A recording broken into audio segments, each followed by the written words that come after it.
इस लेक्चर में हम न्यूरॉन के प्रकार और संरचना अर्थात जो तंत्रिका होती है उसके कौन कौन से काइंड से प्रकार है और उसका स्ट्रक्चर क्या है, इसके बारे में अध्ययन करेंगे।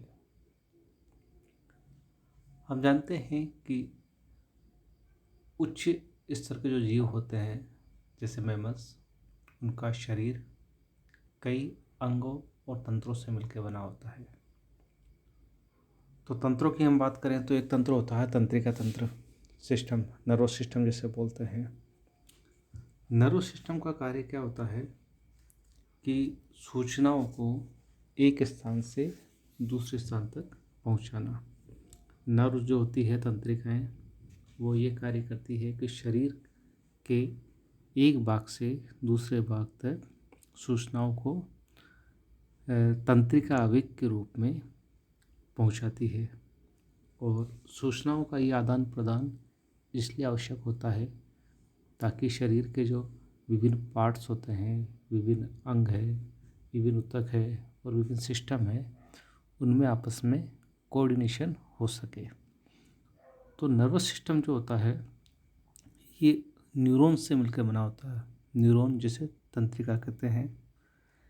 इन तंत्रिकाओं के अगर कार्य की हम बात करें तो पहला काम इनका होता है कि जब उनका उद्दीपन मिलता है, स्टिमुलस मिलता है, तो ये एक्साइट होती है, उत्तेजित होती है।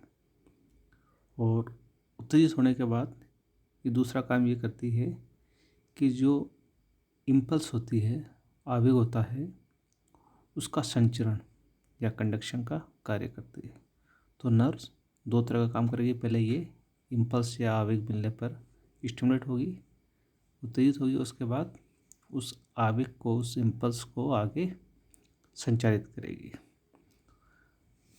अब हम नर्व्स के प्रकार की बात करें तो जो नर्वस सिस्टम है, नर्वस सिस्टम को हम थोड़ा सा इसको जानें तो इसको अलग अलग भागों में डिवाइड किया गया है। जैसे सेंट्रल नर्वस सिस्टम, केंद्रीय तंत्रिका तंत्र, परिधीय तंत्रिका तंत्र, पेरिफेरल नर्वस सिस्टम और ऑटोनॉमिक नर्वस सिस्टम, स्वायत्त तंत्रिका तंत्र। तो ये जो विभिन्न पार्ट है नर्वस सिस्टम के, ये कुछ न्यूरॉन से मिलकर बने होते हैं। तो न्यूरॉन्स के भी क्या है कि जो प्रकार होते हैं उनके कार्यों के आधार पर और उनमें जो प्रवर्ध पाए जाते हैं उनके आधार पर आगे इनको डिवाइड कर सकते हैं, इनको प्रकारों में विभाजित कर सकते हैं। हम on the basis of function यानी कार्य के आधार पर हम न्यूरॉन की बात करें तो न्यूरॉन कार्य के आधार पर चार प्रकार के होते हैं। एक तो मोटर और एफरेंट न्यूरॉन यानी प्रेरक तंत्रिका कोशिका, दूसरा सेंसरी और एफरेंट न्यूरॉन अर्थात संवेदी तंत्रिका कोशिका, तीसरा प्रकार है कनेक्टर न्यूरॉन यानी संयोजी तंत्रिका कोशिका। ये तीन बेसिक टाइप है न्यूरॉन्स के। इनके अलावा एक न्यूरोसेक्रेटरी न्यूरॉन्स भी होते हैं। अब ये अलग अलग प्रकार के न्यूरॉन क्या कार्य करते हैं इसकी हम बात करें तो जो प्रेरक तंत्रिका कोशिका होती है जिसे चालक या मोटर न्यूरॉन्स बोलते हैं, वो तंत्रिका वो आवेग को सेंट्रल नर्वस सिस्टम अर्थात केंद्रीय तंत्रिका तंत्र से वहाँ से लेके आवेगों को वो जो प्रभावी अंग होते हैं जिन्हें इफेक्टर ऑर्गन बोलते हैं वहाँ तक पहुँचाती है।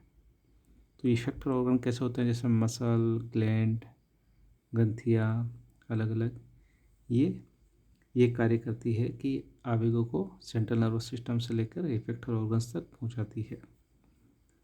और ये मोटर प्रकार के जो न्यूरॉन्स होती है उनमें सामान्यतः एक एक्सॉन होता है और कई डेंड्राइट्स होते हैं।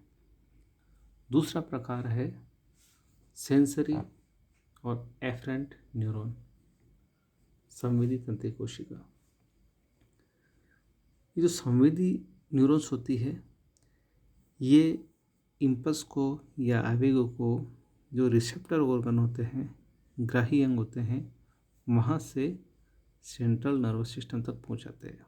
यानी इनका जो रूट है वो जो एफरेंट है उससे उल्टा है। एफरेंट तो आवेग को केंद्रीय तंत्रिका तंत्र से जो प्रभावी अंग है पेशी या ग्रंथि वहाँ तक ले जा रहे हैं, और सेंसरी जो न्यूरॉन है वो रिसेप्टर जो होते हैं, रिसेप्टर यानी जो ग्राही होते हैं जैसे त्वचा या घ्राणग्राही या आइज, तो वहाँ से लेके केंद्रीय तंत्रिका तंत्र तक लेके जा रहे हैं। अब बात करते हैं तीसरे टाइप का जो न्यूरॉन है उसकी, जो कि है कनेक्टर न्यूरॉन। कनेक्टर न्यूरॉन ये सेंट्रल नर्वस सिस्टम में पाए जाते हैं, और ये सेंसरी और मोटर न्यूरॉन अर्थात प्रेरक और संवेदी न्यूरॉन तंत्रिका कोशिकाओं को आपस में कनेक्ट करते हैं।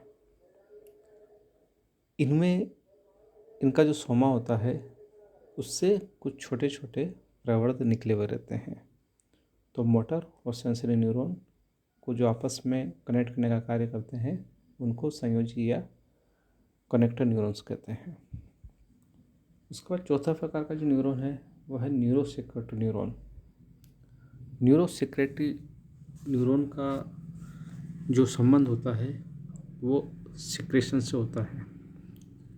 इस प्रकार के जो न्यूरॉन होते हैं वो न्यूरो हॉर्मोन्स को सिक्रेट करते हैं, और इनके जो टर्मिनल एंड होते हैं यानी अंत सिरे होते हैं इनके एक्सोन के, वो ब्लड की जो वेसल्स होती है, ब्लड स्ट्रीम होती है, उनके पास में होते हैं, और इन टर्मिनल एंड से ही न्यूरो हार्मोन सीक्रेट होते हैं। तो कार्य के आधार पर 4 प्रकार के न्यूरॉन हो गए, मोटर, सेंसरी, कनेक्टर और न्यूरोसेक्रेटरी न्यूरॉन।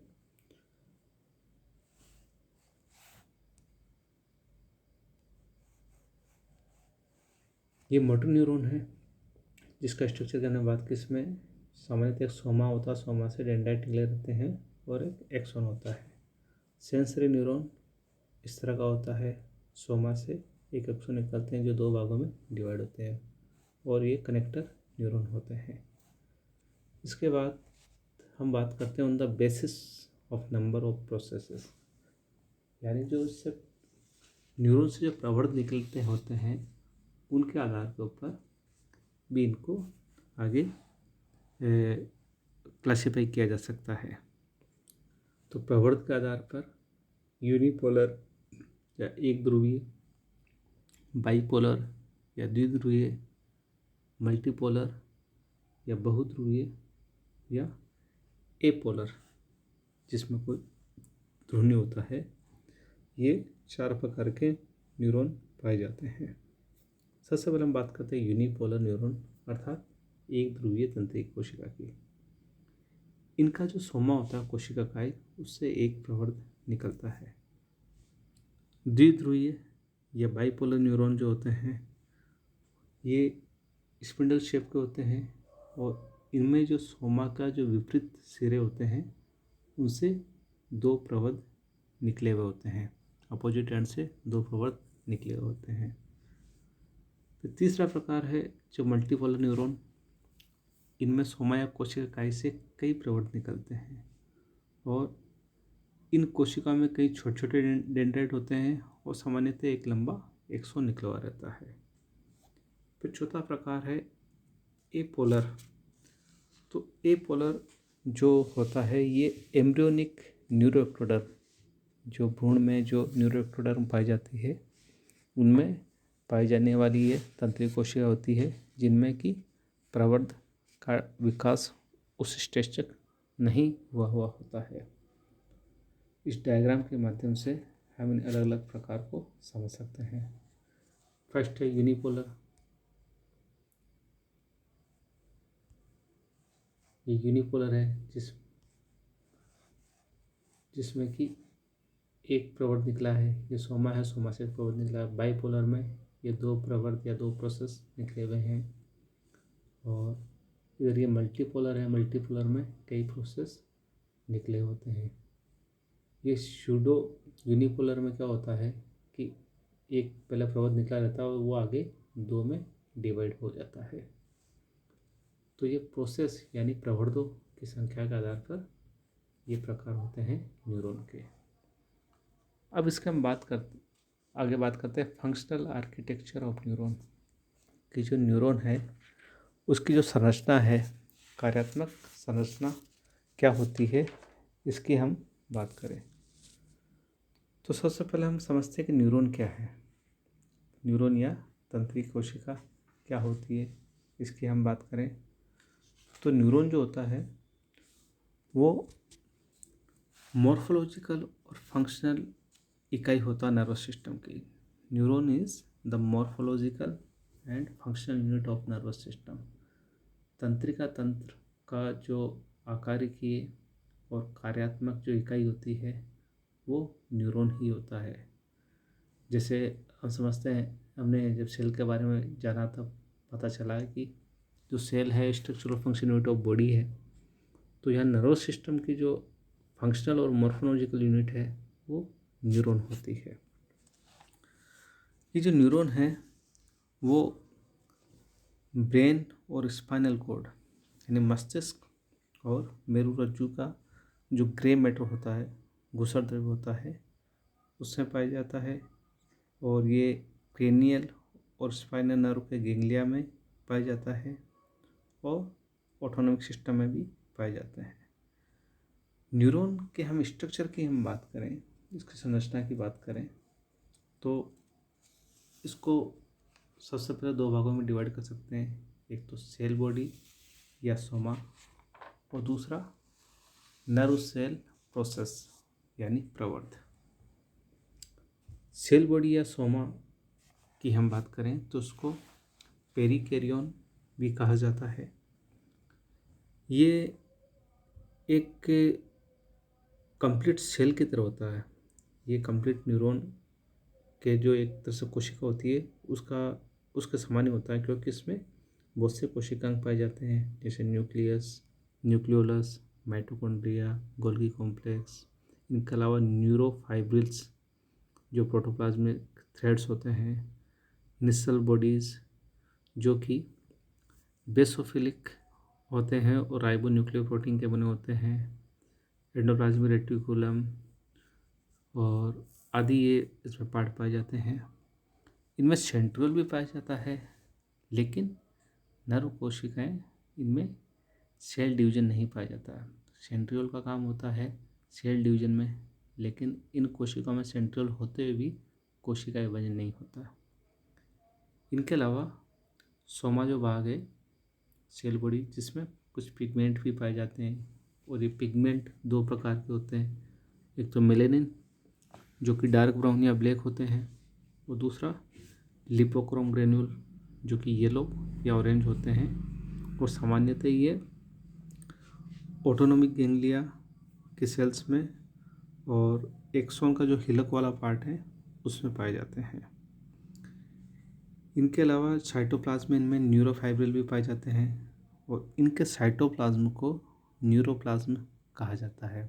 जिस प्रकार हमने देखा कि जो मसल फाइबर होते हैं उनको साइटोप्लाज्म को सार्कोप्लाज्म बोलते हैं, इसी प्रकार तंत्रिका कोशिका के साइटोप्लाज्म को न्यूरोप्लाज्म कहा जाता है। इसके बाद सेल बॉडी के बाद हम बात करते हैं नर्व सेल प्रोसेस यानी तंत्रिका कोशिका के प्रवर्ध जो होते हैं। ये जो प्रवर्ध होते हैं ये तीन प्रकार के होते हैं। एक तो डेंड्रोन और दूसरा एक्सोन और तीसरा जो होता है वो है कोलेट्रॉल। तो नर्व सेल प्रोसेस में हम डेंड्राइट की बात करें, जिसे डेंड्रोन भी बोलते हैं, हिंदी में इसको द्रुमिका बोलते हैं। तो ये छोटे छोटे पतले और ब्रांच्ड शाखान्वित प्रोसेस होते हैं, प्रवर्ध होते हैं। इन प्रवर्धों में तंत्रिका आवेग कोशिका इकाई की ओर प्रेषित होता है। अर्थात जब आगे हम जानेंगे जो इम्पल्स का संचरण होता है, आवेग का संचरण होता है, तो ये जो डेंड्राइट जो होते हैं प्रवर्ध, इनमें डेंड्राइट से लेके और जो सोमा होता है, इनकी काई होता है, उस डायरेक्शन में आवेग का संचरण होता है। दूसरा जो प्रवर्ध है वो है एक्सोन, जिसको तंत्रिकाक्ष भी कहते हैं। एक्सोन तंत्रिकाक्ष ये होता है इफरेंट प्रोसेस, यानी आवेग ये जो होता है एक्सॉन वो सोमा या काई से आवेग को दूर लेके जाता है, तो इफरेंट प्रोसेस होता है। और ये नर्व इम्पल्स को सेल से दूर लेके जाता है। ये टर्मिनल एंड होता है, यानी इसका जो अंत सिरा होता है यहाँ पे ये शाखान्वित हो जाता है और टीलोडेंड्रिया या टर्मिनल ब्रांच में डिवाइड हो सकता है। और ये जो टीलोडेंड्रिया होते हैं ये लास्ट में एक छोटे छोटे जो नर्व्स होते हैं, गुंडिया जिन्हें बॉटन्स टर्मिनॉक्स बोलते हैं, उनमें ये सिरे एंड होते हैं। टर्मिनल बॉटन कहते हैं उनको, सिनेप्टिक नोब भी इनको कहा जाता है। उसके अलावा कोलेट्रल्स भी होते हैं। ये कोलेट्रल जो होते हैं ये क्या होते हैं कि ये जो एक्सॉन होते हैं इनके साइड से कुछ पार्श्व शाखाएं निकली रहती है, उन्हें कोलेट्रल कहते हैं। अब हम बात करते हैं इस डायग्राम में हम समझ सकते हैं कि स्ट्रक्चर जो है एक न्यूरॉन का ये इस प्रकार है कि एक तो ये सोमा है। ये सोमा एक कोशिका के समान होता है जिसमें न्यूक्लियस यानी केंद्रक और बाकी जो माइटोकॉन्ड्रिया वगैरह ये सब इसमें पाए जाते हैं। इससे जो प्रवर्ध निकलते हैं वो दो प्रकार के होते हैं, डेंड्राइट और एक होता है एक्सॉन। डेंड्राइट जो होता है वो छोटे छोटे ब्रांच प्रवर्ध होते हैं और ये आवेग को सोमा की ओर लेके जाते हैं, जो काई है उसकी ओर ये आवेग को लेके जाएंगे। इसके अलावा एक इसमें होता है एक्सॉन। तो जो एक्सॉन होता है ये आवेग को सोमा से दूर लेके जाता है और लास्ट में ये कई शाखाओं में शाखान्वित हो जाता है, ब्रांच्ड हो जाता है। और जो सबसे छोटा जो इसकी ब्रांच होती है उसका सिरा कुछ फूला हुआ होता है जिसे टर्मिनल बॉटन बोलते हैं। इसके बाद हम बात करते हैं नर्व फाइबर की। नर्व फाइबर क्या है कि जो एक्सॉन होता है, अभी हमें एक्सॉन की संरचना देखी, प्लस उसके ऊपर जो कवरिंग्स होती है उसके ऊपर भी कुछ आवरण होते हैं, उन दोनों को मिला के नर्व फाइबर कहा जाता है। वो जो नर्व फाइबर्स होते हैं ये बंडल्स के रूप में रन करते हैं और केंद्रीय तंत्रिका तंत्र में इनका ये जो बंडल होता है, ये बंडल मतलब एक ग्रुप में एक जगह से दूसरी जगह तक जाते हैं। तो केंद्रीय तंत्रिका तंत्र में इन एक्सॉन के बंडल को बोलते हैं ट्रैक्ट, केंद्रीय तंत्रिका तंत्र में। जबकि परिधि तंत्रिका तंत्र होता है उसमें इनको नर्व कहा जाता है, तंत्रिका कहा जाता है। या तंत्रिक कोशिका में और तंत्रिका में फ़र्क करना है आपको। जो ये नर्व होती है तंत्रिकाएं, that is bundle of axons. जो एक्सॉन और उसकी कवरिंग का जो बंडल होते हैं, बहुत सारे एक्सॉन और उसकी कवरिंग मिलके बनाते हैं नर्व।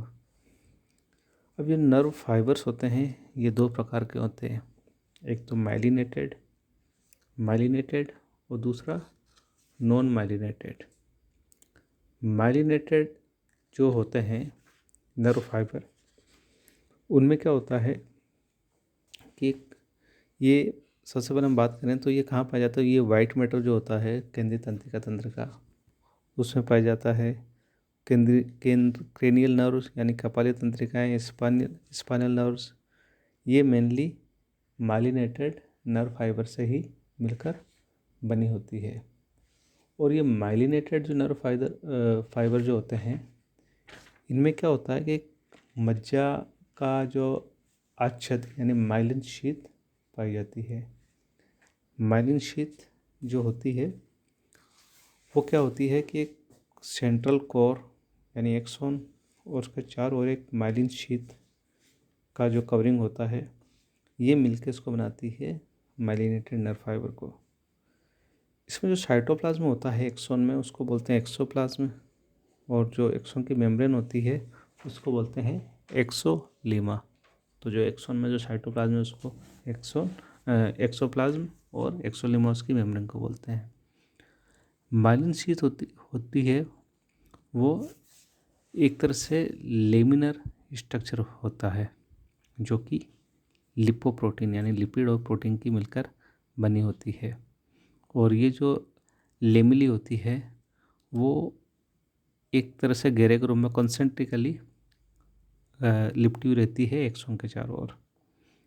पेरिफेरल नर्व फाइबर में क्या होता है कि माइलिन शीथ होती है, वो बीच